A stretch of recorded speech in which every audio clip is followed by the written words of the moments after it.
WNST. We're going to be doing a bus trip up to Belmont. This guy's up in the New York area.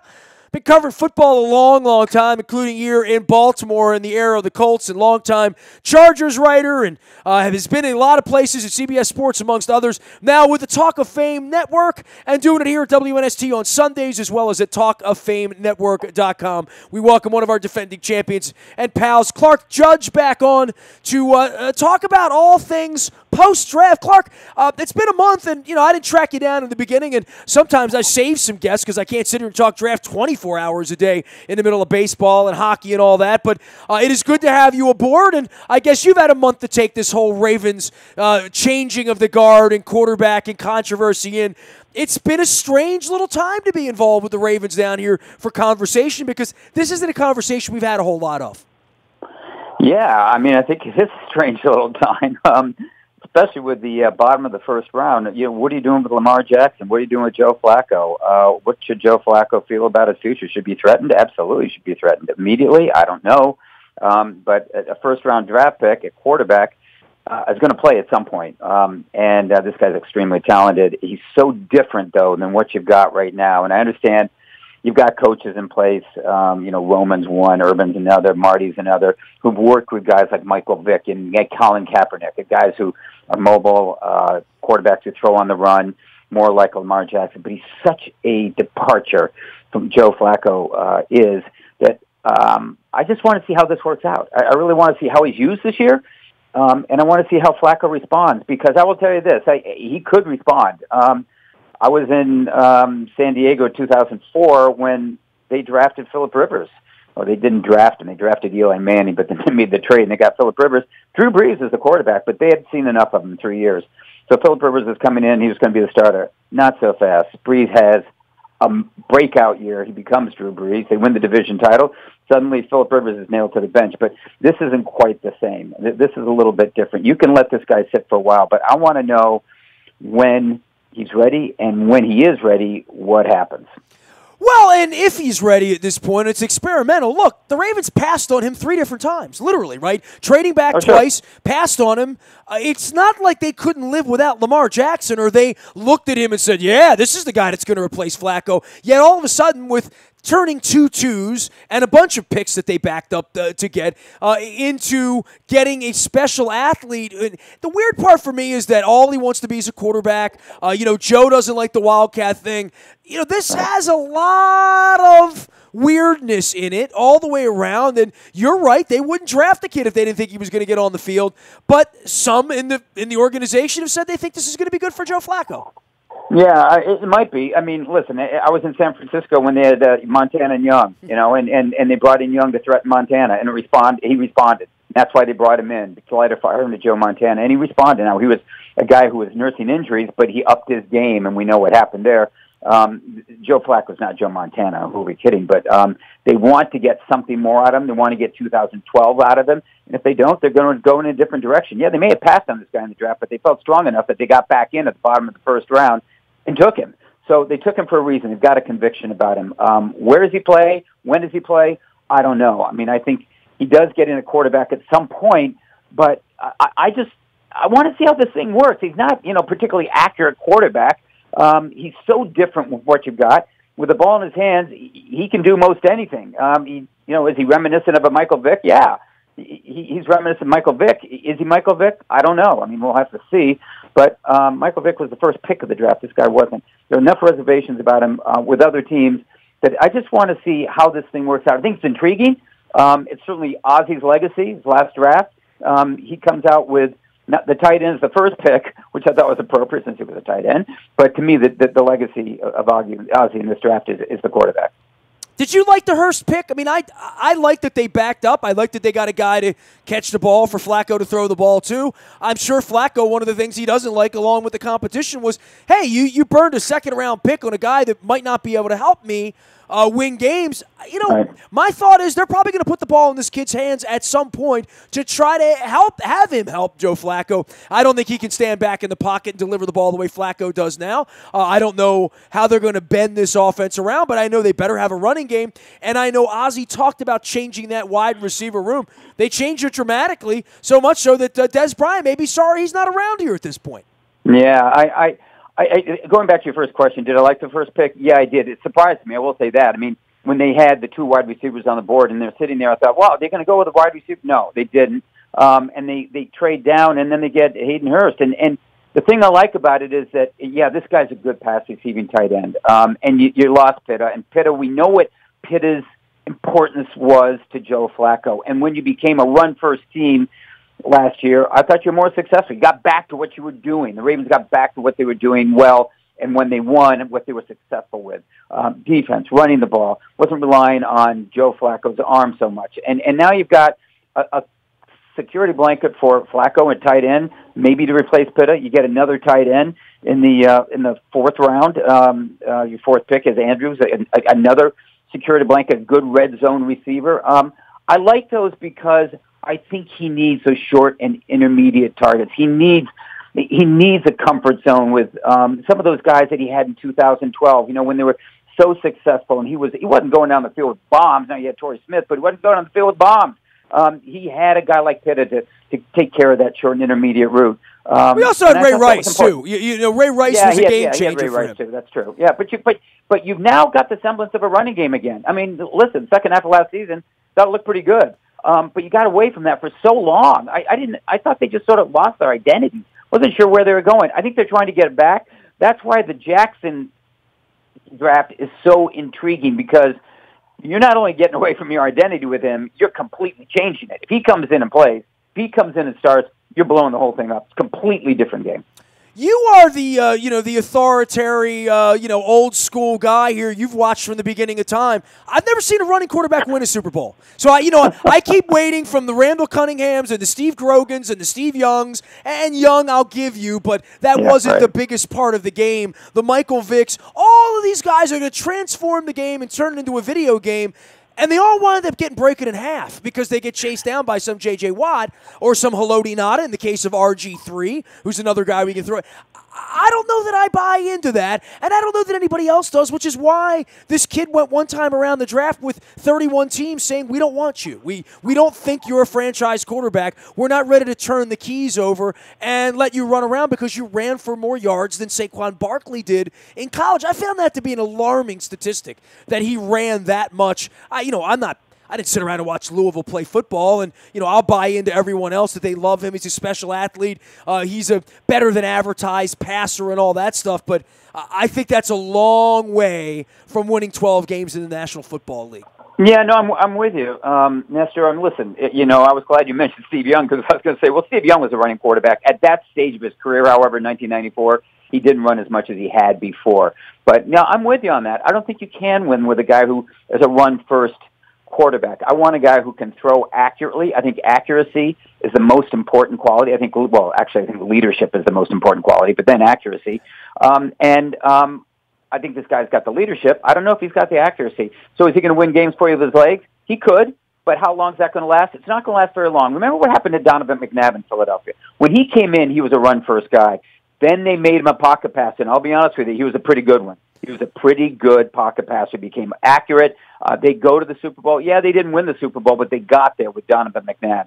So I think your thesis about you can't win with running quarterbacks, I think you're right to a point. I mean, you can win games, sure. I mean, RG3 won some games, and he won a division, but eventually it's going to catch up to you. Someone's going to get you like Haloti Ngata did with him. Someone's going to catch you, and that's going to be it. You have a knee injury, you slow down. With McNabb, they just said, listen, you can't survive. You can't survive outside the pocket. But that doesn't mean you can't be mobile. Joe Montana was a mobile quarterback, made a ton of plays outside the pocket.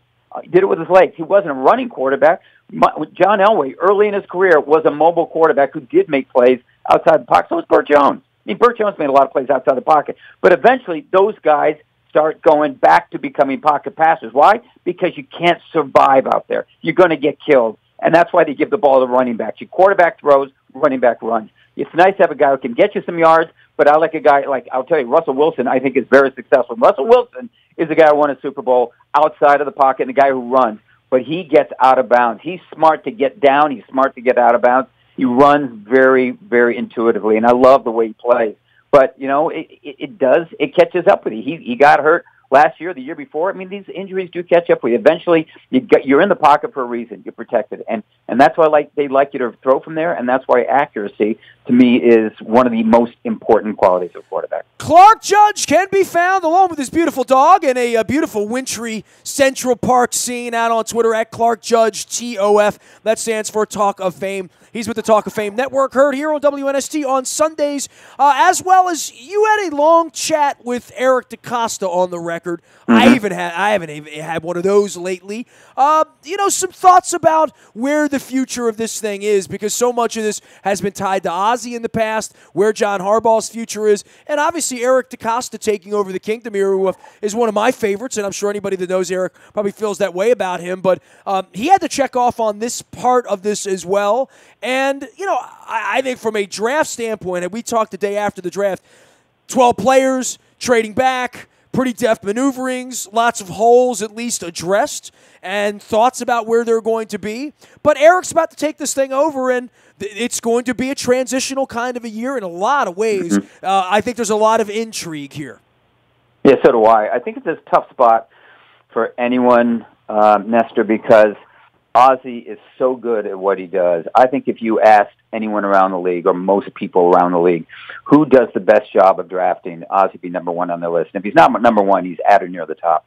But he's been such an institution there and so successful. Very tough to follow that, because anything that Eric does is going to be compared to Ozzie Newsome. It's very much like, taking over for Jeter at shortstop or Ripken in Baltimore. I mean, it's tough. But it's got to be done. It doesn't mean you replace him. You just simply succeed them. And Eric's been there for a long time. He's learned under Ozzie. He certainly knows the ins and outs of the draft. He's a very sharp guy. You know him.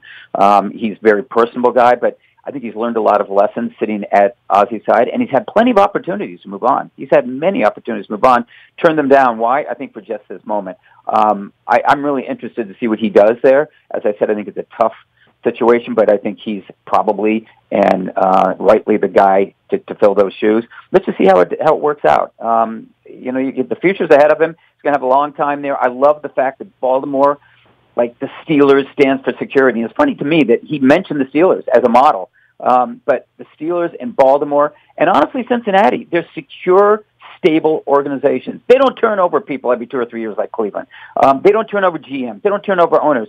And that's what I love about them. And Eric DeCosta will be there for a long time. And from my vantage point, I hope he's very successful. I love him. I think he's a great guy. And I love what the Ravens do and have under Ozzie, and I hope he continues that.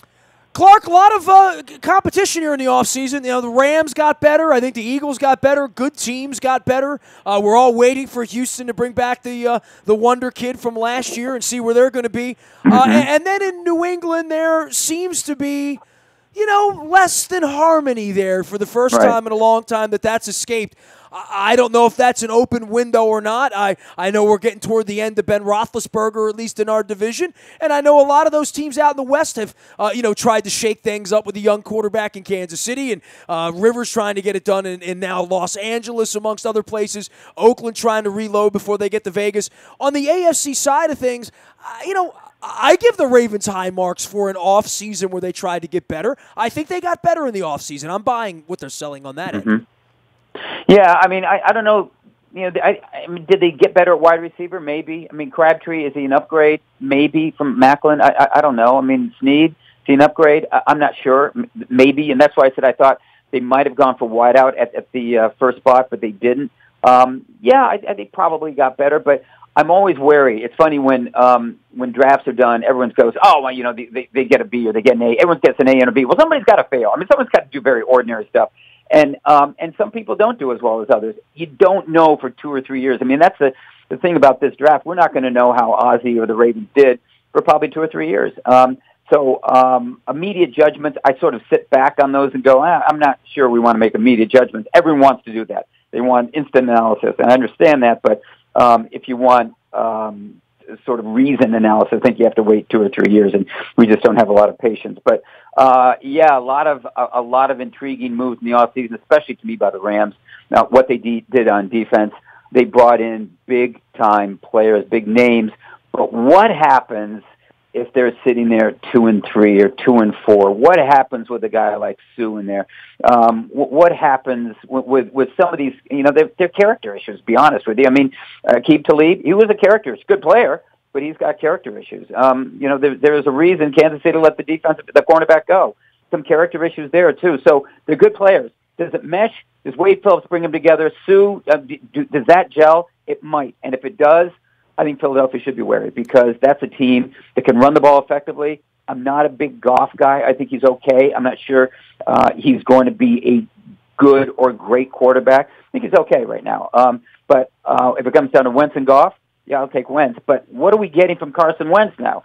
And we don't know that either. Is he going to be the same guy as he was last year? Yeah, the Eagles look like they could be better, but let's just see. It's so difficult to repeat. That's why what the Patriots are doing is astounding. And you're right. There are fissures in the facade in New England. But to me, it's very much like the sort of Lennon-McCartney thing, with the Beatles, who was more responsible? Belichick, Brady, who's more responsible? McCartney, Lennon. And they lasted for 10 years, and then they split. These guys have lasted for 18 years. The wonder of it is that there hasn't been this fissure before with the owner, Belichick and Brady. But yeah, there seems to be a rift right now. Is that going to prevent Brady from playing this year? No. Is it going to prevent them from winning? No. Is it going to prevent them from winning the division? No. Would they be in another conference championship game? Yeah, quite possibly. Yeah, I know they had some losses in the offseason. I know they're Amendola, Lewis, and the number of people that left there, Butler. But they always find ways to replace them with niche players. And the key is, the one guy who's indispensable keeps coming back. That's Brady. Yeah, I understand he'll be 41 this year, but he was okay last year. In fact, he was the MVP of the league, and he throws for 505 yards in the Super Bowl. I mean, he's a great player, and I love watching him play. It'll be tough to watch him be a diminished player if that happens, but I think what he's doing right now is astounding. Could they be there again? Yes, they could. I would watch for Houston. Will Watson be the same player he was last year? I don't know. But if he is, they could be a team to beat too. And I do think Pittsburgh, if they could shore up those defensive holes, my God, against Jacksonville, they couldn't make a stop. But I like Pittsburgh too. So to me, the three-headed monster there in the AFC right now, New England, Pittsburgh, and Houston. In the West, maybe Kansas City, but I don't know. Patrick Mahomes, he started, one game last year? It was a so-what game? Let's see what happens. I think it's more those first three teams that I mentioned. Clark, you've been at this a long time. You ever think we get to the point where the NFL blackballed a player, which is clearly, where we're headed with this Colin Kaepernick thing? And I don't know how the courts will see it or whatever, but I've watched this thing play out. I'm kind of shocked, that at this stage of the game, a guy could be literally Kurt-flooded in the way he was. Yeah, I mean, I'm never surprised by anything the NFL does or pro sports do anymore. I was when I was younger, not anymore. I don't know what's going on there. I mean, but I do think for all the outrage that's expressed by one side, an employer has the right to say, I don't want to bring this guy in. I don't want to hire you. And people say, listen, I'm in the middle of this, and I'm not trying to give you one side, but I'm saying there's another side to this. If you go into work, Nestor, and you say, it's freedom of speech, I have the freedom of speech, I can stand on the desk and do whatever I want for 5 minutes because that's what I believe in. They could say, yeah, you're right. You have the right to do that. We also have the right to fire you. You're not coming back. So when Kaepernick did what he did, it wasn't a freedom of speech issue. He was at work. And so, like it or not, it turned into this freedom of speech issue. It really wasn't. He was at work, and his employer said, okay, go somewhere else. And other employers have said, we don't really want to bring you on because we don't want the circus. You come in here, and it's going to be a circus. Not necessarily because of who you are, but what you stand for. Every game we're going to be asked about the national anthem or what you're doing. When's he going to play? What's he doing in practice? I saw it with A-Rod in New York when A-Rod was sort of the lightning rod there, and every day it was A-Rod, whether he did something or didn't play or whatever, it was A-Rod. A-Rod, and finally the Yankees said, geez, enough. I mean, there are guys on this team, and it does wear you out. You saw it with Tim Tebow. Now, he's not Colin Kaepernick, but you saw it with Tebow, too. The circus comes to town, and that's all that people want to talk about. And all people want to talk about right now, Colin Kaepernick and the national anthem and how he's blackballed. Well, I think it's the right of a team. Now, collusion's not the right of anyone, but it's the right of a team to say, I don't want to bring him in here because I don't want the circus. And you can say, well, he's better than your starter, fine. But I don't want the circus. It's my right to bring in who I want, to hire whom I want, and I don't want to hire him. And I think that's sort of been lost in here. Yeah, he's a good quarterback. I think he was a very good quarterback at one point. But I remember when I was out in San Francisco, I said to somebody, I'm not sure I would make the Alex Smith for Colin Kaepernick trade. I think you got more upside with Kaepernick, but you got more stability with Smith. And it turned out that was the case because Kaepernick started sliding pretty quickly. Even before, the whole national anthem thing, he started sliding pretty quickly. Well, the parting with John Harbaugh wasn't good, or Jim Harbaugh wasn't good for him, right? He couldn't win games. He was like 2-16 or 2-17 or so. Yeah, that's right. And it just didn't work out there. And now it hasn't worked out for numbers of reasons. And, listen, it was Jim Brown who told him, make a choice, either be a football player or a political activist. But it's tough to do both. And I think I thought there was something there. Can you do both? Yeah, but not on the company time. If he wants to do that away from the stadium, fine. He can do whatever he wants. But when he's in the stadium, he's at work. And that's what I think is sort of a tough thing for people to grasp. And I know some of your listeners will say, geez, this guy sounds like he's to the right of, Donald Trump or something. But no, that's kind of the way I feel. It's an employer has the right to hire who he wants. And if he's not going to hire Colin Kaepernick, and I am, and I'm going to beat you, well, that's his mistake. But there are enough people here saying, I don't want to hire him for whatever reason. And I think if you think you can win with him, listen, Dallas hired Greg Hardy, who beat the pulp out of women. There's no doubt about that. We're talking about character issues with Aqib Talib and all this stuff. Yeah, but they brought him in because they thought they could win with him. They looked past the character issues. I thought it was reprehensible what they did, but they did it because they thought they could win. Well, he didn't get enough sacks, so they let him go. But he's still Greg Hardy, still the same guy. If these teams think they could go to the top with Colin Kaepernick, there's no doubt in my mind they bring him on, but they haven't. So is the national anthem an issue? Absolutely it is. But I think there are two sides to the story.